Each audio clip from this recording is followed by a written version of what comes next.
Welcome, everyone, to the Success Elevated podcast. As always, I'm your host, Hayden Lee, and I am joined this week by my co-host, Katie Harris, founding partner here at Spot On Solutions. Katie, thanks for joining today. Hi, Hayden. Thanks for having me. I think that this has been a really fun month where we've had a series of podcasts all around mental health awareness. So I'm excited to be here. We've had some awesome episodes, and this week, as we said last week and the week before, this week is no different because we have a really awesome returning guest. She joined us last year for last year's series, Mental Health Awareness series, and it is Marcie Richardson, who has a new title now. Roles have changed a little bit over at Guarantee Restoration Services. Marcie is now the new COO of Guarantee Restoration Services. Marcie, thanks for coming back on the podcast. Thanks for having me, Hayden and Katie. I enjoyed it last year. I enjoyed sharing, and I'm excited to be back. Thank you. Yeah. Well, congratulations on your new role. Yeah, I think that's kind of where we wanted to start with more than just anything else, because obviously there's probably a lot of changes in your day to day and what that looks like. And last year we focused on the HR angle, which we'll talk about today, because I'm sure you still deal with a lot of that and work with a lot of your HR people very closely. But let's talk a little bit about your new role. What has changed for you? How did it come about? Was it kind of, did it kind of come out of the blue for you, or how did this all happen, and how has your day-to-day changed? So the day-to-day is definitely a lot different. It's now when you're just in your HR world, you're still doing the trainings and you're worried about the people and you're focused on all of the employee experience, right? But as COO role, it's expanded now into the production side, into our claims. And so there's a couple of more departments under my umbrella, but nothing in a big picture, not much has changed, right? Because what I'm focused on is making sure that they're meeting their goals, that they are happy, that they're, as a company, we're moving and continuing to grow. And so that is the big picture for me in the new role, is that I'm not just focused on the little things. I have an opportunity now to cast and to move them forward in the operations role. So it's super exciting. I don't get to be in the weeds as much. I like to kind of have that overall thing, but I love it. I love it. Yeah, I think that the coolest thing about, and again, I'm talking from the outside in, but it feels like a cool perspective from this change for you would be maybe you get to make larger scale changes. As director of HR, you're obviously working very closely one-on-one in a lot of those situations. And now you can look at it maybe from a bigger picture and make larger scale changes that affect everybody. Obviously, trickling down to the individual as well. I would assume that's probably part of it, right? Yeah. And I'll say this is in HR, you have this HR hat, right? And there's you got to be very careful of what you do and what you say, because people view people with the title of HR differently. And now in the title of COO, there is a little more broadening of that role and the capacity of what happens. And so having that effect, it is something that gets to impact everybody on a different level. Those decisions, these things that we're looking out for. So it's definitely a broader title and job description than just HR and what I'm stuck to. So yeah, that's so good. Katie, I really love the idea. Let me jump in here, Hayden, really fast, because okay, first of all, I don't see many HR people move that direction, right? It's like HR is their life, but I love the perspective that HR can bring into operations. And I think that really puts you in a unique position to do some pretty powerful things, because you get to step into that operations role, but you get to bring with it all the HR history and experience and understanding. And so what a powerful kind of move for the company and for the people that you get to work with. You're so right, Katie, on that. And even though I had the title of HR director, I had a broader scope of job description as it was so for me, I was already IT and facilities and logistics were already under my umbrella before I moved. So I did a lot of operational stuff, but the production part is what I kind of also added to. And it is growing. It's being able to look at things in a different light. I mean, the way that we look at how can we have a successful business and a customer experience is making sure the employee has a successful experience, right? We know what's going to come on the other side. If the employee's happy, you're going to have a good return on that customer experience. And so it is good from that standpoint and that strategic look, that if you have somebody with a lot of just employees, how you can keep that morale up and training, that it's going to flip and show on the production side. So yeah, you don't see the HR to operations move, but it's really, when you take a step back, it makes sense. There's a lot of sense there. It makes so much sense. Yeah. Yeah, I think that, and I think that leads right into, the conversations that we had last year, Marcie, and the reason we wanted to bring you back on again this year are all related to what you're talking about. Last year, obviously, the very close connection.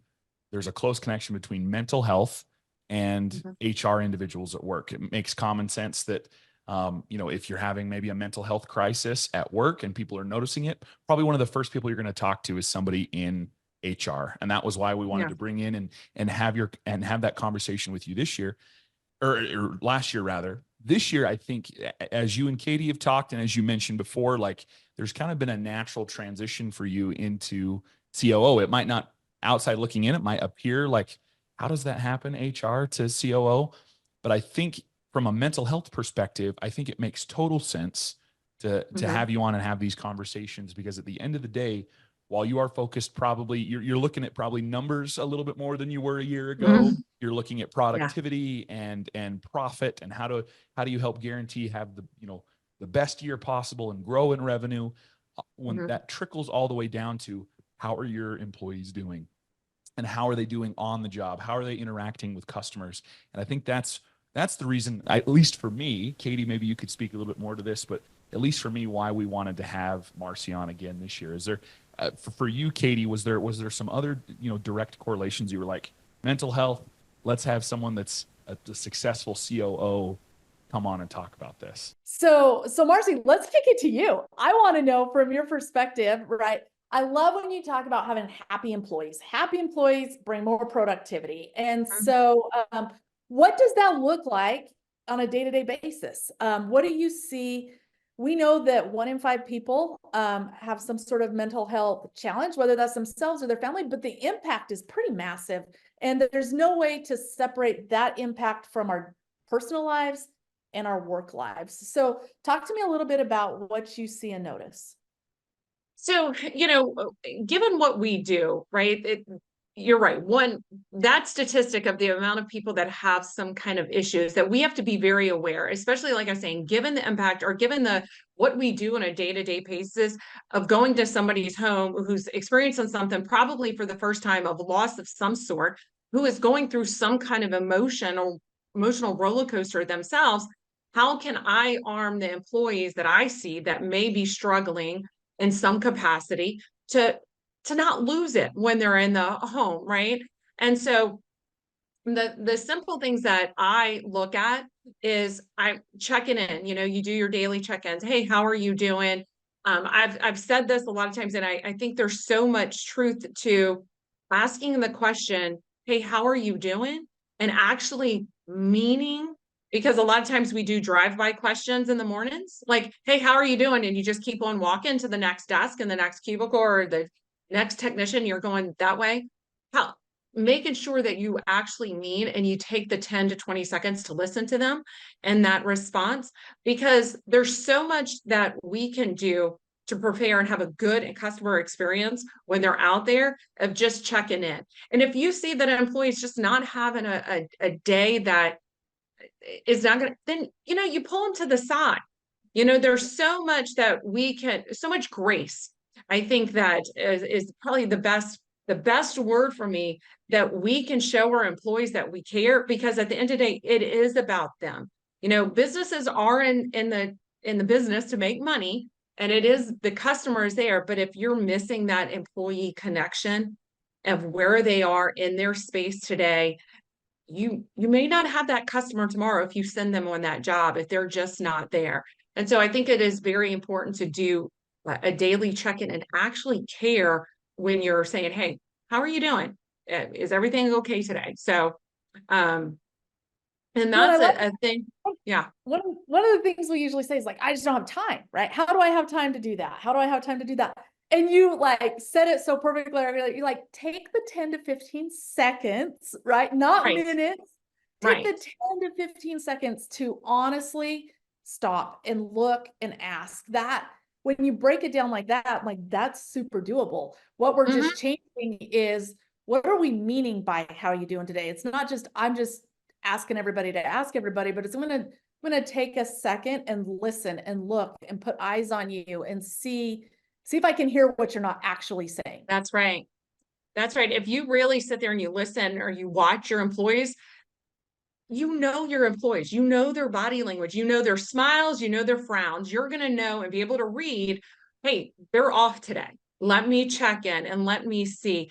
And I think that it is just a simple act. You know, I think that that's the other part that we hear a lot of work-life balance, right? Like that's a phrase that we hear. How can you have and do work-life balance? And where I've really kind of discovered is work is life. You know, you spend so much time, and we all know that, but work is your part of your life. It is part of that reason that you can go and do those other things.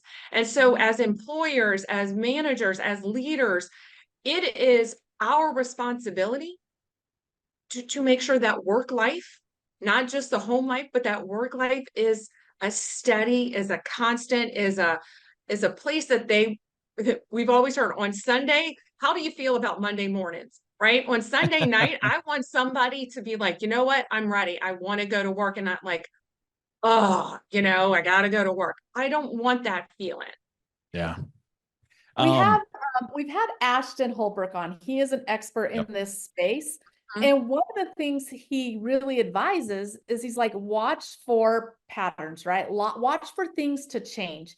And I'm seeing where, man, that advice becomes really actionable when you're taking the 10 to 15 seconds, because it's like, okay, you might have a bad day. A bad day is a bad day. We all have bad days, right? Yeah. But when you've had 2 or 3 or 5 or 10 bad days in a row, that's when, you know, that those couple of seconds can make a difference. You know what else is very telling of somebody's mood? Did they used to always come dressed right? You know, tucked in shirt, everything, their hair. And then, you know what? They start coming with their shirt untucked. They start coming with their hair not combed. They start not shaving, or whatever that may be. That's just not them at all. Those are other signs that you talk about trends. Those are things that you see gradually move in that, you know what? Let me check in with Joe right here and see how he's doing. So, yeah. So let's say you see somebody like that. You're doing your check-ins in the morning, and you know, it's like, oh, it's been several days in a row, several weeks in a row that I've noticed this trend. What does somebody do? What does a manager, what does a leader do in that when that happens? Yeah. So you pull them aside, right? You never want to confront them when they're around anybody else, or you never want to have those questions, because it is an intimate thing. Whatever it is, it's personal to them. And first of all, you have to have already established a relationship for them to open up. If you don't have a relationship or a good rapport with your employee, they're not going to open up. So maybe it's finding the person who has that relationship with that employee to talk to them and pull them aside. But in that moment, you're like, hey, I've noticed this. What is everything okay? You know, is there something you want to talk about? Because I want to make sure that you're in a good space, that everything's okay, because you used to be here and now you're just switching. And it's those behavior things that we just have to watch out for. And it's being open, it's being vulnerable, it's being very candid with people that gets them to open up a little more. So my first thing is making sure that you have that rapport and connection with the employee to draw that out of them. And if it's not you, it's fine and it's okay. But there's somebody there that they trust, that they can open up, that you can get that response back from. The Success Elevated podcast is brought to you by SOS Navigator. SOS Navigator is an on-demand training platform geared towards marketing, personal development, and business growth. We understand that as a business owner in the service industry, you wear a million hats. Let SOS Navigator be a simple and cost-effective way for you to continue to grow your business. Click the link in the show notes below and use code SOS Podcast to get 10% off your next on-demand training course. You guys were talking about a couple of things there that I want to go off on a slight tangent, but I think it does relate pretty closely. Marcie, obviously, as COO, you probably don't get to be like boots on the ground working shoulder to shoulder with some of your employees as much as you used to. Mm-hmm. So I think a key piece to this is you've got to have good leaders and managers in place that are willing to recognize and have, you know, a good relationship. You talked about how it's hard for you to maybe not call somebody out, but like ask them questions and help them know that you genuinely care if you haven't built a relationship with them. But how do you, just to go like, and it's probably a chicken or the egg type thing, but how do you know you've hired good leaders or managers? How do you know that, okay, I've put somebody in place here that's going to be able to recognize when somebody's having a crisis and either relate that to me or communicate to me or HR so that we know, okay, we've got to take care of this person. Is there a philosophy that you believe in when it comes to like hiring good leaders or managers or training good leaders or managers that can kind of help, you know, bridge that gap for you? So the first thing of hiring, and I'll be honest, I don't have a magic equation that I find when I see it. It's really about, am I hiring to fit the company and the values that we hold? Because when I do believe that they fit the values that we have, they're going to have that heart, and it's going to show that they care about the employees. Because there's definitely people that are just driven just on the numbers, right? They're black and white, and they just don't have that side of them.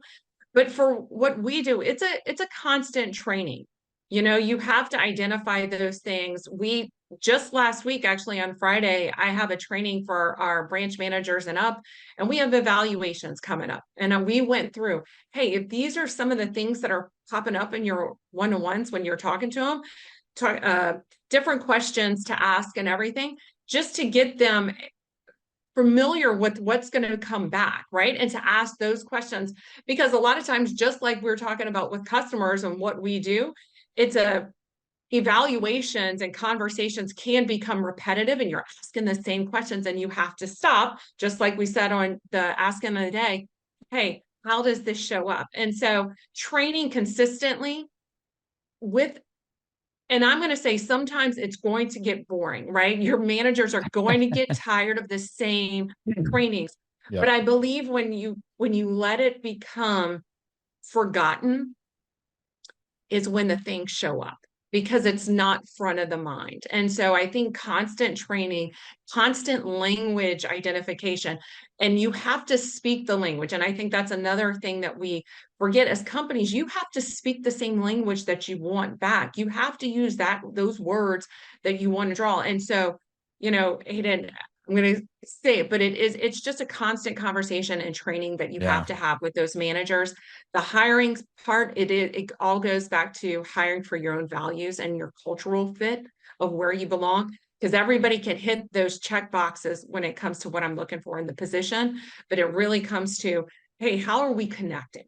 You know, there's something about that gut feeling that we all have, and you just have to have that. Yeah.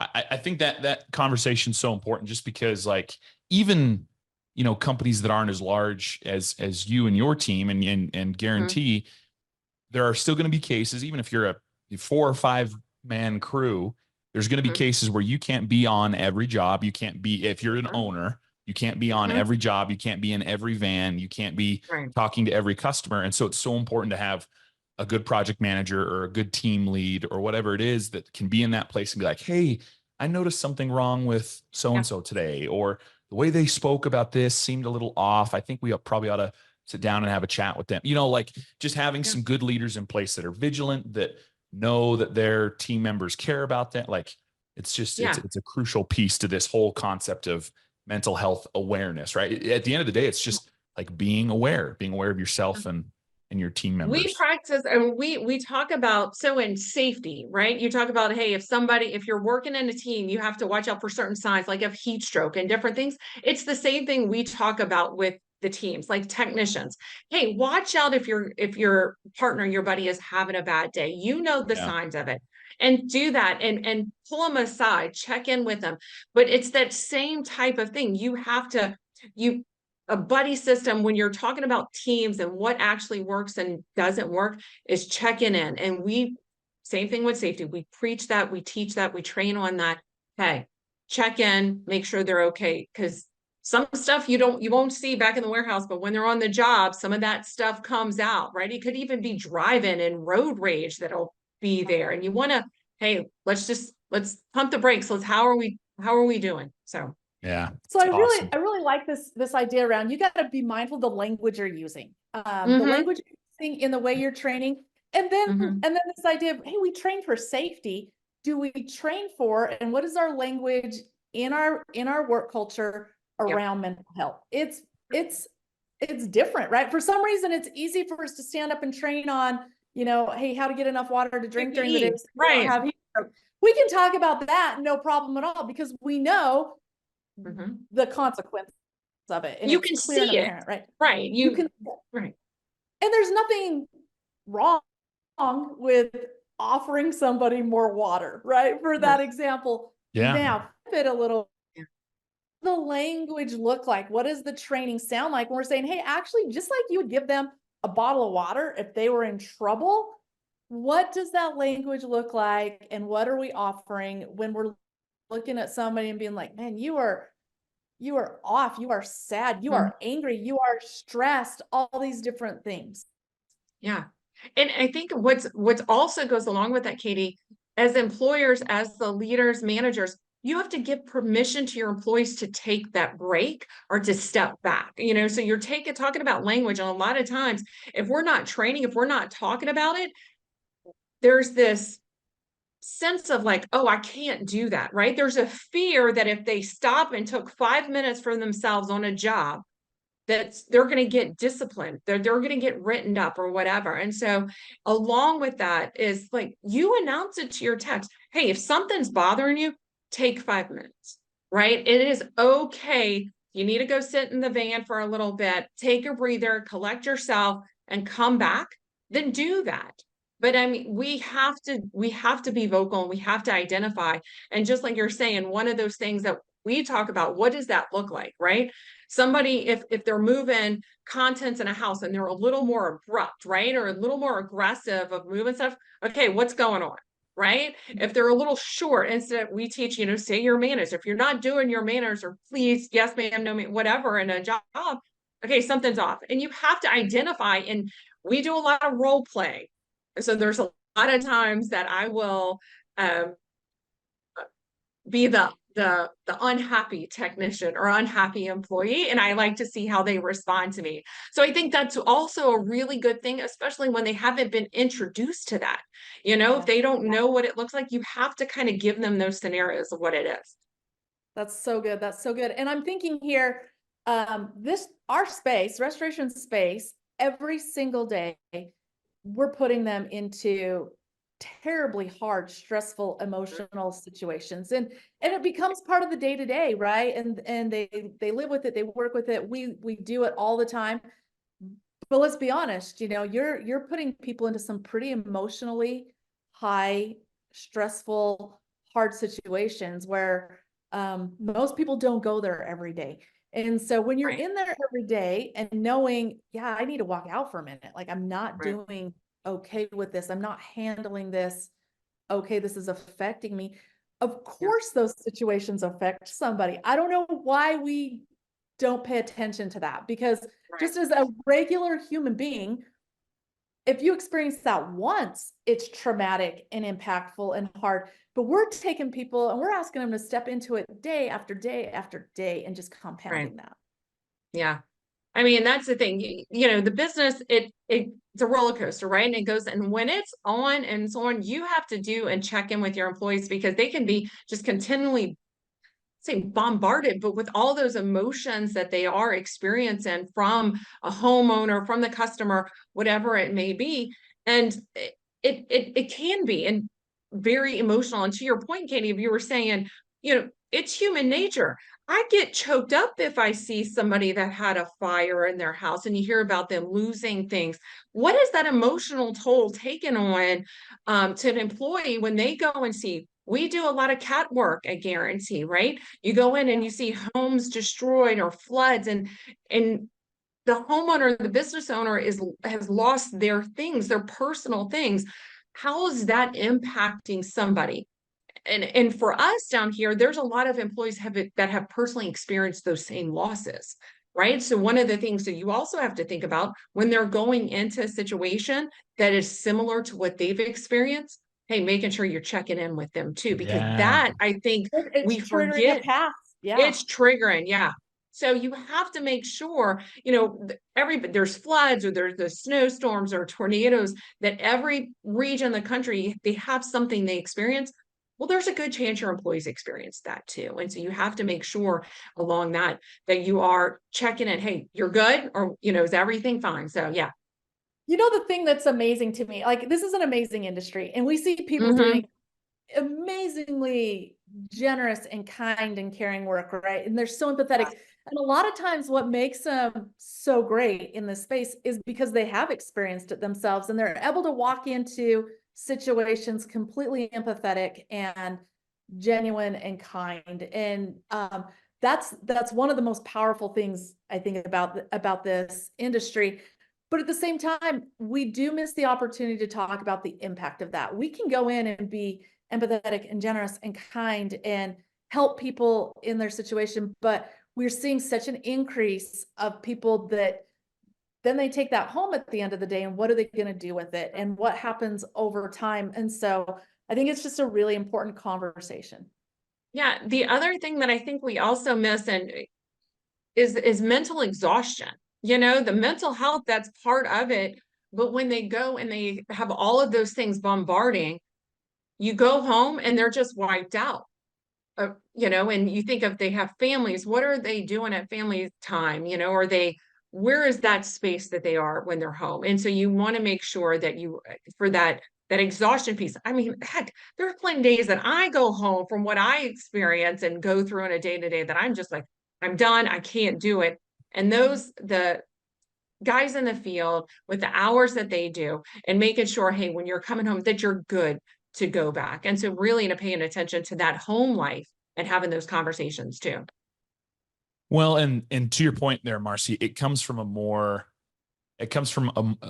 real place. If you are aware of those things, like that, your employees and your team members are going to feel like you care if you're also aware of what's going on at home. But if you're only concerned with the bottom line and how they're performing at work, then it's probably going to feel a little disingenuous. And that way, if you can be like, oh, like, how are things going on at home? You're aware of maybe they just had a new baby and they're having a hard time getting sleep at night, whatever it is, right? Like just being aware of like little things like that can be all the difference for employees. One of the things that, and this isn't directly tied to mental health, but I think it helps people understand that you care, which I think can help you maybe identify some mental health issues. One of the things, Katie and I went to a training a couple of weeks ago that one of the speakers got up, and one of the things they said was like, hey, you probably know all of your employees' names, regardless of the size of your company, because a lot of people there are business owners, and like you probably know the name of everybody at your company, but do you know the name of everybody's spouse or everybody's significant other? And like something little like that can make all the difference to an employee. To be like, wow, this person actually cares. Maybe I will open up and tell them that I'm having a tough time at home, or I'm experiencing some burnout, right? Like that's one of the things we've talked about a lot, kind of in a roundabout way, is that the biggest cause for all of these issues is burnout. They've got too much on their plate at work or too much on their plate at home. And so being able to like come from a real place and be like, how are things at home with Bob or Mary or your kids, or what's going on? Like being able to just be aware of that, like, is super, super helpful. So. Yeah, there is who was it? Dale Carnegie, I think, said was the sweetest sound is somebody's own name, something to that effect, right? Like they let their name. But I really believe, to your point, Hayden, is they actually like hearing the names of their loved ones. Somebody asked them. Yeah. Because that's a personal connection. And when you do it, you're actually showing, hey, you care. You've given enough to actually know and memorize that. And whatever it is, I mean, you may not know what's personal going on, but just the fact that you say that name, there's an instant connection, right? Yep. And we all want employees that are going to go a little bit more for us. And they want to give a little bit more because again, it's just the industry too. And I need them to push when it's hard to push. And just something as simple as checking in and saying a loved one's name, that brings up energy they didn't even know they had. I mean, you could see 100%. that facial expression going right up, right? So Yep. Well, I would say most of the time by doing that, you've just tapped into somebody's why. Why does somebody show up and work hard every day? Yep. You just tapped into their why. Yeah, absolutely. So Marcie, you've talked about a bunch of really awesome things here. And one of the things I was going back and re-listening to the episode that we recorded last year. One of the things that I loved that you mentioned then was having a safe place or a safe space for team members to come in and maybe just air out their grievances or to just like, tell all their frustrations and they get it all out of their system. And then they're good to go for the rest of their day. Today, you talked about like giving someone just 5 minutes. If they're struggling with some burnout, they've got this job was really stressful. The customer was being a jerk to them, whatever it was. Hey, go take 5 minutes, go sit in the van. Let's go get a drink. Let's go, drink a Gatorade or whatever. And let's take a break. Is there anything else, especially on a smaller scale? Some of our listeners and some of our clients maybe don't have the capacity to hire a Marcie or whatever, right? They don't have a director of HR. What are some things, or is there anything else, I guess I should say, that they could do to kind of help their employees deal with some of this burnout, mental health crisis, whatever it might be? How can they help their employees? I think it goes back to just engaging and asking the question because they're going to tell you, right? Having a safe space. I really think it's a safe person or safe people. I think that we need to change the safe space to a safe person, because you have to. In that moment, they're vulnerable and they're opening up, and they want to make sure whatever they're saying and communicating isn't going to get out to anybody else, because then you've just created something else. And so you want to make sure you have a safe person and safe people.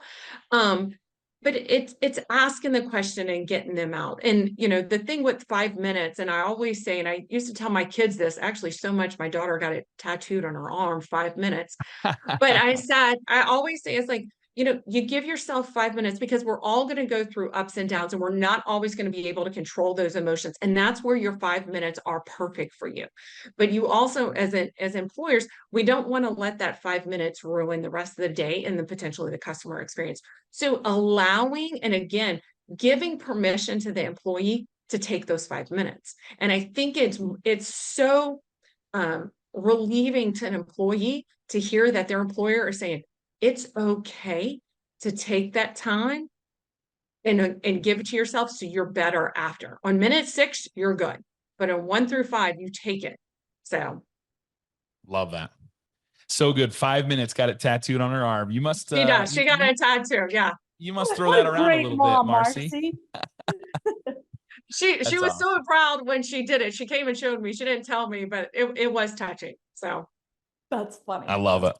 But I think it's great advice. Like it is a couple of pieces of advice that I think you gave that could make all the difference. And one of them is 10 to 15 seconds.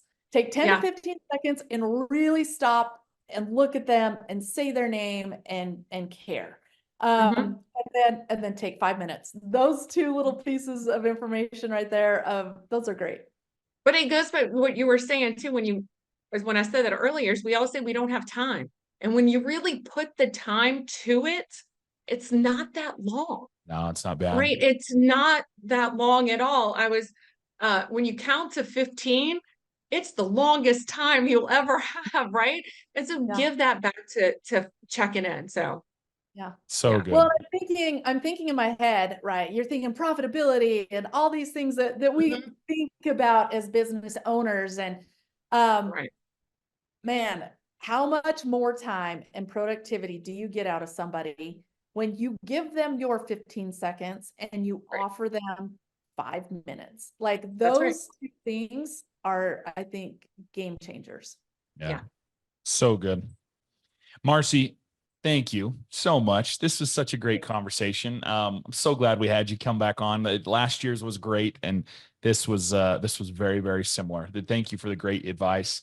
I'd love to kind of close things out by asking the same questions we asked last year. Feel free, you can give us the same answers if you're still feeling really strongly about them, or maybe things have changed because your new role, whatever it is. But first question. Favorite book or podcast that you've read or listened to recently? You got a new book recommendation for us, or maybe a new podcast? What have you been reading or listening to? So I'm a podcast and Audible junkie. I'm like, I hit a little bit different all the time. My book right now is High Road Leadership. John Maxwell came out with a new book, and it is phenomenal. So I highly recommend High Road Leadership. It really speaks to where we are today in leadership. And I'll tell you, I have a favorite podcast, and it's another leadership one. It's called Leadership Lean In by Chad Veach. And it is on point. Love them. It's awesome. Great recommendations. Anything John Maxwell, I immediately am like, yep, I'm in on it. So, and he's talking his own book on Audible still. And it's just kind of amazing that he's, cool. He can do it. So yeah. Yeah, that's great. Second question. You wear a lot of hats, obviously. You've got a new role that's probably, changed up your schedule quite a bit. How do you relax at the end of a long day? What do you do to recharge the mental and emotional batteries? So that's a great question. I just built some raised beds out in my backyard. Love it. Because I like flowers, cut flowers. I like to have flowers in my house. And so it's always been a goal to have a cut flower garden. And that's what I did. So I like getting a little dirty and getting my hands on the ground. So that's what I do. That's awesome. You and Hayden's wife, Allie, likes to go get a little dirty too. Oh, really? Yes. I have, my wife has always kind of teased me. We got married a little over 5 years ago. She's like, I don't have hobbies like you. You like to fly fish and golf and stuff like this. I don't have hobbies like you. And it's taken me 5 years. It's taken me a while, but I have learned gardening is her big, and she always did it. And I was just like, oh yeah, that's just a thing she does. And I go help her with it or whatever. And it took me until this year to be like, oh no, gardening. Cause that's all during the winter, all this winter, Marcie, she had a little greenhouse in our house, and we were planting, doing like tomato starts and stuff. We don't have the nice weather like you guys do, unfortunately. So we get the snow. So she had a little greenhouse in our kitchen and was doing all this stuff. And anyways, it's, gardening is her passion. And it's honestly, it's a way for me to relax too. I don't love it like she does, but it is fun to go out and like, oh wow, we have some corn popping up or whatever, right? Like it's really cool. So do y'all have kids? No kids. We have a dog. We have no kids. So, well, the reason I was asked that is one of the things, and talk about mental health real quick, is that I realized, and it was about a year ago doing all these things, that I realized I didn't have any hobbies. And my kids, my youngest son will be 21 in a month. And so after, I'm an empty nester, and you realize, moms, you were so focused on your kids that what did you do?